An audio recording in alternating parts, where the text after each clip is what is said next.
Verdadeiros protótipos para a estrada, carros nascidos de acordo com os regulamentos que a FISA fez daquilo a que chamou Grupo B. Estes carros pouco têm a ver com um veículo normal, são carros que estavam mais vocacionados para provas de velocidade em circuito do que em rallies.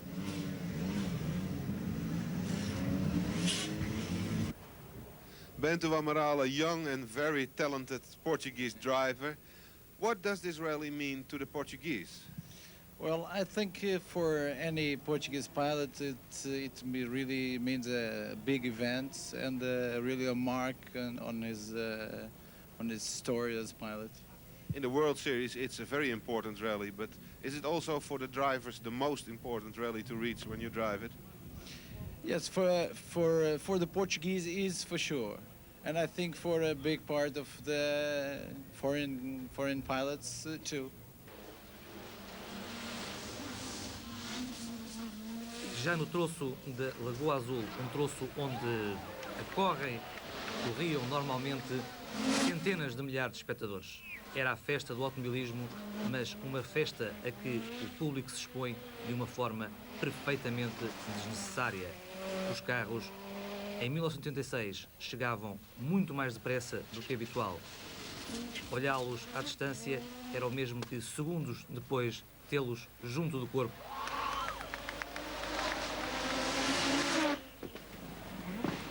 Controlar um carro com mais de 350 cavalos significa prever as suas reações, mais do que, como acontecia até então, controlá-las, modificar-lhe o comportamento. Os pilotos necessitam de escolher trajetórias e quando o público está mesmo na berma da estrada, quando não mesmo dentro dela, é impossível que isso aconteça.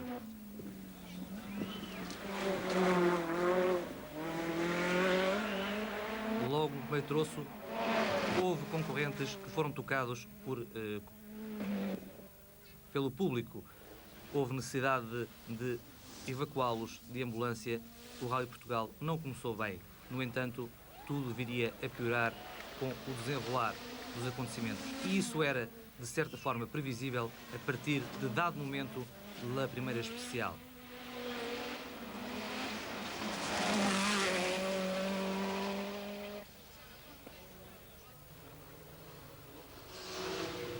O público colocado do lado exterior da curva está num local onde corre tremendos riscos. Falhar uma travagem, uma oscilação repentina do carro e ele tem que sair em frente. E aí está o público que é inevitavelmente apanhado. Portanto, apesar de estarmos a ver imagens do ano passado, lembre-se, em 87 não se coloque nunca na zona exterior das curvas. Essa é a zona mais perigosa dos troços cronometrados.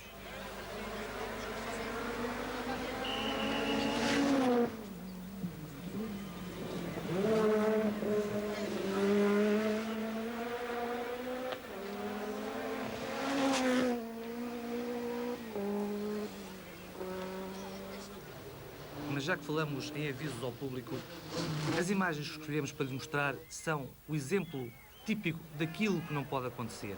Escolhemos um conjunto de circunstâncias que observamos na Lagoa Azul e preste bem atenção, e este ano no Rally Portugal, para bem do desporto automóvel no nosso país, evite fazer algo semelhante, não faça nada de parecido com isto.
there are many people along the track. Don't you think that's very dangerous?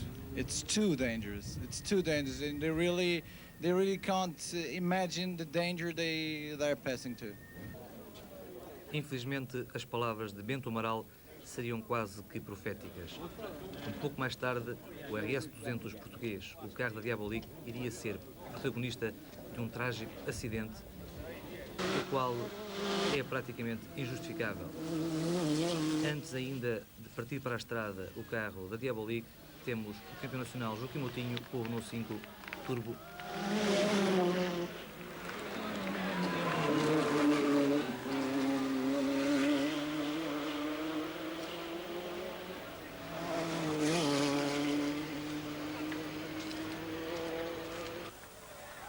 Um carro que aqui vemos já a chegar ao local, onde depois se daria o acidente.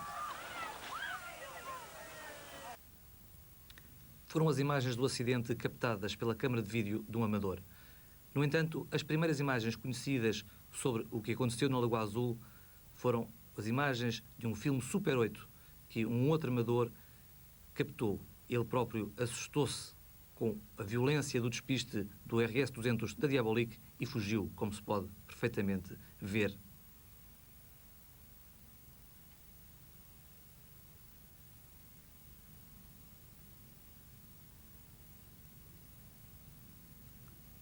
Depois, a dimensão da tragédia registada na Lagoa Azul.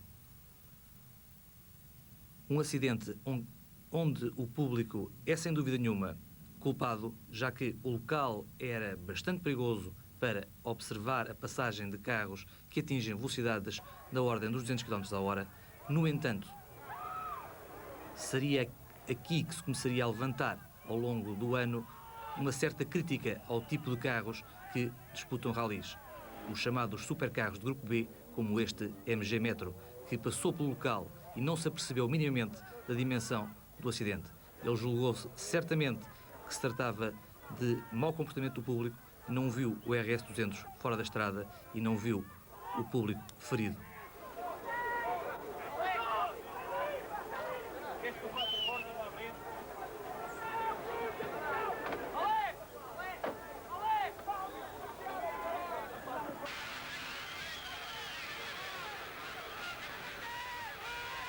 A concentração de um concorrente dentro de um troço é muito grande.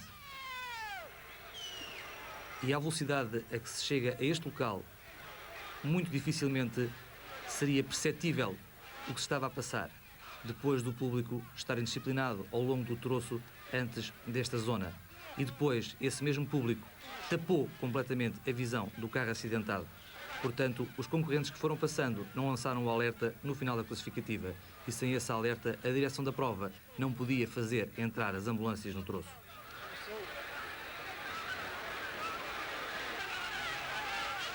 O desespero do público aumentava, batia nos carros, pedindo ajuda. Os concorrentes de vidro fechado, certamente receosos, nem quiseram parar.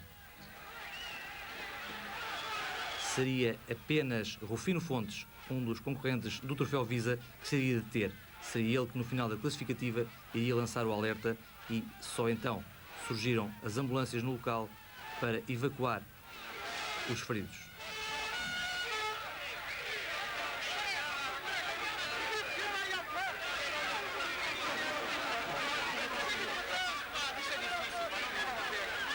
O tempo de espera por socorros motiva situações como esta, em que o desespero de uma espectadora é tremendo.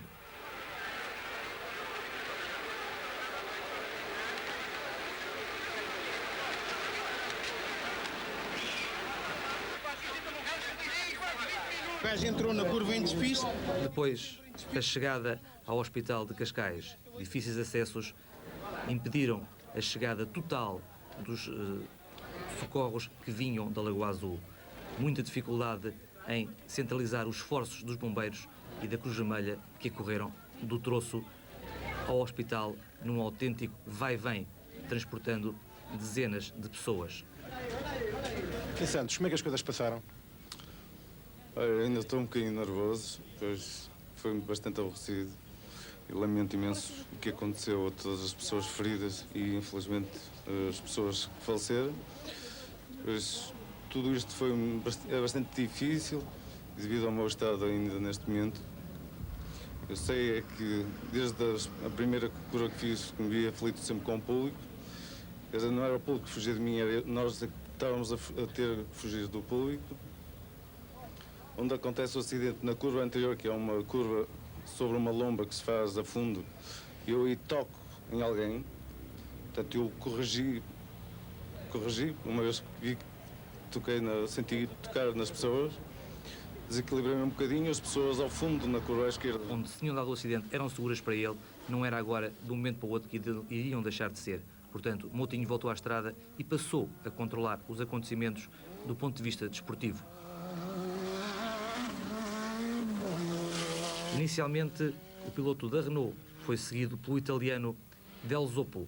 Del Zoppo com um Uno Turbo de uma das poucas equipas estrangeiras de primeiro plano que não se retiraram. O Jolly Club, uma equipa semi-oficial que corre com carros do grupo Fiat, voltou à estrada e foi vedeta durante bastante tempo. Del Zoppo foi o segundo classificado à frente de concorrentes privados de grande prestígio, como é o caso de Tchine, que aqui vemos o seu Opel Manta 400.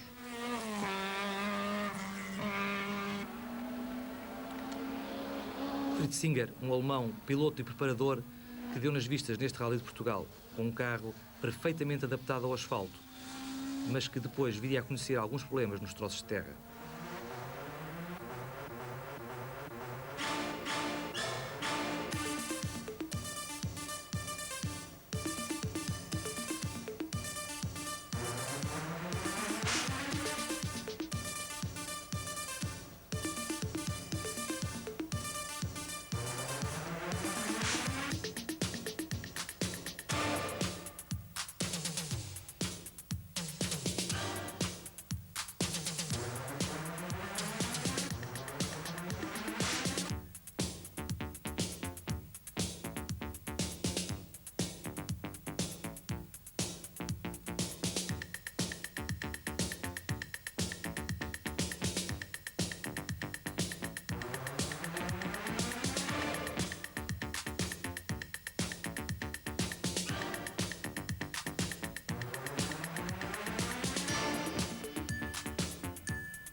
Depois da etapa nortenha, seguiu-se o caminho de regresso ao Estoril.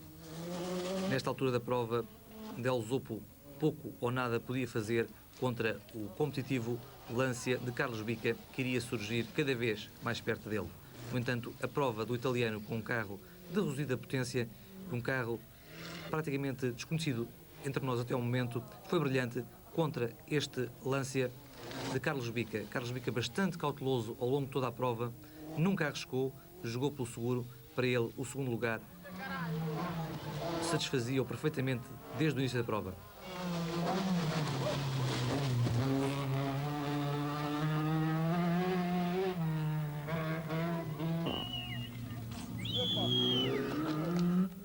E para o campeão nacional de rally Joaquim Moutinho, tratava-se de um passeio.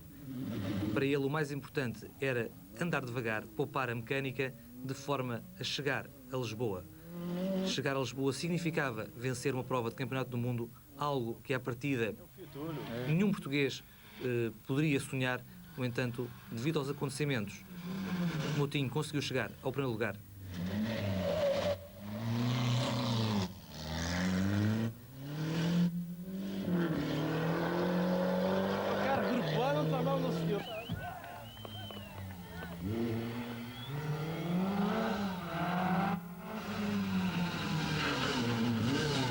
Com um carro como o Lancia, Carlos Bica poderia ter ido bem mais ao longe. Ele utiliza um carro que no ano anterior, em 85, foi utilizado por Máximo Biasion, um carro que nessa altura fora segundo no Rally de Portugal, quando estavam em prova todos os concorrentes de primeiro plano a nível europeu. Era a terceira prova que Carlos Bica fazia com o Lancia e talvez por isso ele nunca tenha surgido em posição de incomodar verdadeiramente Joaquim Moutinho.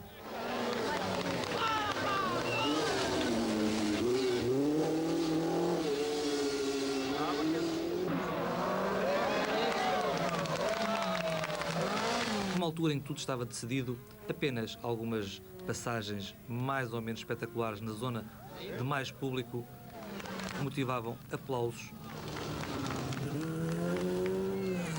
E era Jorge Ortigão que caminhava para o segundo lugar do Grupo Turismo. O Grupo Turismo, no ano passado, era um grupo secundário, mas que depois dos acontecimentos graves, ao nível da segurança que se registaram no Campeonato do Mundo, passou a ser o grupo de elite e será ele o grupo que irá marcar o Rally de Portugal deste ano.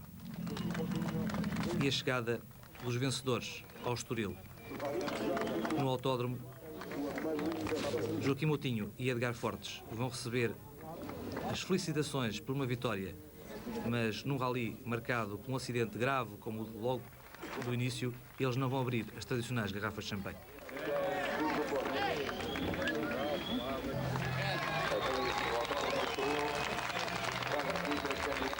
O primeiro grande resultado do Carlos Bica e Cândido Júnior.